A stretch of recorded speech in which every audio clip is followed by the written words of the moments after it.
અને સેન્ડ બોસને જેને આપણા ગુજરાતીમાં આંધળી સાંકળ કહીએ છીએ અને અલગ અલગ જિલ્લામાં અલગ અલગ નામથી ઓળખાય છે. તદ્દન બિનજરૂરી પ્રજાતિનો સર્પ આવે છે. અમુક જાતનું વેનમ આવતું નથી અને લોકો કહે છે કે આને બે બાજુ મોટા હોય છે, પણ તદ્દન વાત ખોટી છે. પૂંછડીની સાઈઝ રીતની હોય કે ડબલ મોટા લાગે, પણ એક જ મોટું હોય છે આને.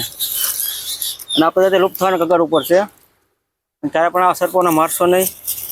તમારા જોડે સંપર્ક કરશો એ આપણે રેસ્ક્યુ કરેલ છે, રિલીઝ કરવી છે. આપ જોઈ શકો છો. વાહ, સેન્ડ બોસ ને બિનજરી આવે છે, એમાં કોઈ જાતનું વેનમ નથી આવતું.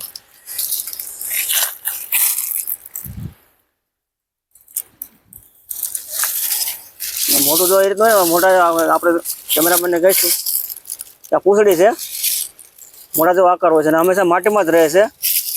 અને સાત ભાવનો સર્પ આવે છે.